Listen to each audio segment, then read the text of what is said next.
David said, oh God, thou hast taught me from my youth. From my youth. And hitherto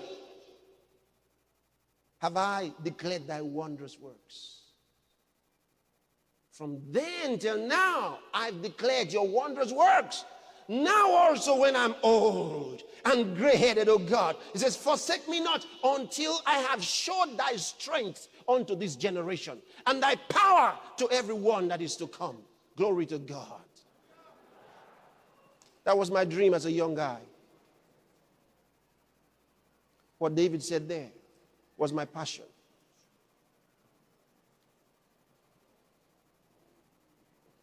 I said, God, let me show thy power to this generation.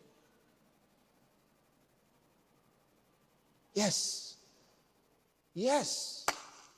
Yes. Let them shout for joy and be glad that favor my righteous cause. You see, this is a righteous cause. That I may show his strength to this generation and his power to everyone that is to come.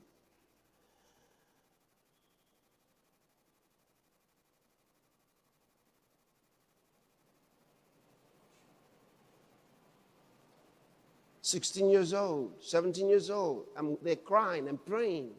Praying. I started holding crusades when I was 15. Praying. Why?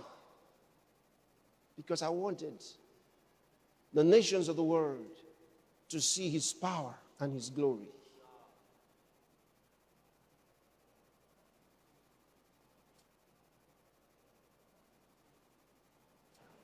I want you to understand how important this is. If you have to live a life that is bigger than yourself. You have to be committed to something that is greater than yourself. I remember when I was 15 years old, my parents, they invited me.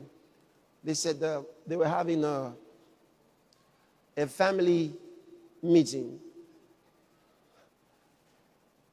You know, and so they're going to the village. And since I was the first son, I must come along. And so the other families that we had the same surname, they were coming together. And so we're going to be meeting.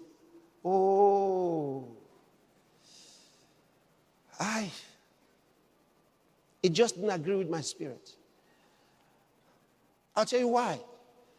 Because I said, this is not my dream. It's not my dream.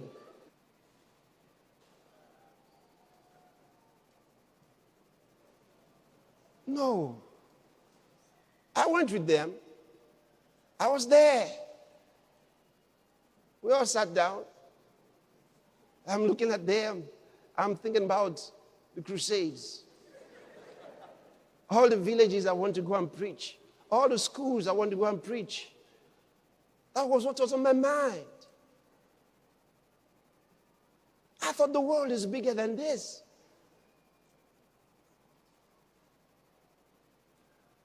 I'm praying about the suffering people around the world. In the night, I'll be praying, oh God, let the poor and needy call on your name and be heard. Do not let them go ashamed. Let them praise thy name. I'm praying for the destitute. And I'll be crying. I'll be crying. Praying for the poor and the afflicted. Praying for the sick in the hospitals. I'll just be crying. One day I was fasting. By the third day of my fast, my dad called me. He came to my door and hit it, loud. Because he had been told I had not been eating. So he hit the door. So I opened and greeted him and said, come out. So I followed him. He said, have you eaten? I said, no. He said, why? I kept quiet. I said, I don't want to eat. He said, did you eat yesterday? I said, no.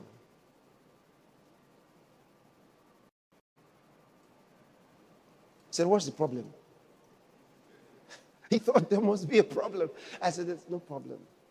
He said, are you fasting? I said, yes. Ah.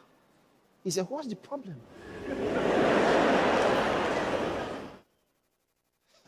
It became very serious now for him. What's the problem? I said, no problem. He said, is it home? I said, no. Is it school? I said, no. Is it something you want? I said, no. He was troubled. This young boy fasting and wouldn't eat. So he said a few words and tried to see if he could get my attention on anything. I was just standing there. He said, okay. So I left and continued my fast. What was I fasting about? I was fasting about those who have not heard the gospel. Because I was preaching every day. I was going out to preach to people every day. I was handing out tracts, giving out tracts. I was giving out magazines, Decision magazine by Billy Graham. I got a lot of them free of charge, were given to me. I was distributing them, T.L. Osborne's tracts. I had lots of materials to distribute. You know, I'll preach to those who would listen. And if I really needed to do something fast, I gave out those materials.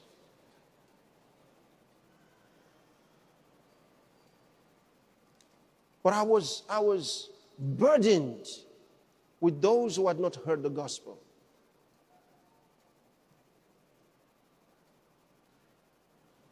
I'm still that way today. See, when you catch God's dream, when you catch God's dream and understand why Jesus came, you know, when I went preaching, not only because I believed in Jesus, but I found out the message worked. The message was real. I remember a poor old woman, she had become so weakened by whatever her problem was, I don't know. But she was walking down the street, and then suddenly she stopped, dropped her stuff beside her, sat down there, so weak and troubled. I saw her from afar off, and I came to her, stayed close to her. I talked to her. She was listening to me. I spoke to her about Jesus and his love and what he came to do, and how that no matter what she was going through, Jesus will give her strength. Jesus will help her and go with her home, even though she didn't see Jesus. But if you accept him, he'll come into your heart. He'll give you strength. He'll follow you to your home. He'll encourage you and help you with your problems and give you wisdom. She listened to me and believed what I said.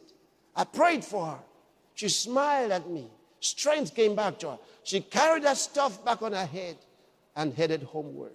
I knew the message worked. The message worked. So I took it everywhere. I preached to kids in the primary school about Jesus. So not only did I believe it for myself, I saw it working in the lives of so many others. So I wouldn't stop. It worked for the rich and the poor. Worked for everybody.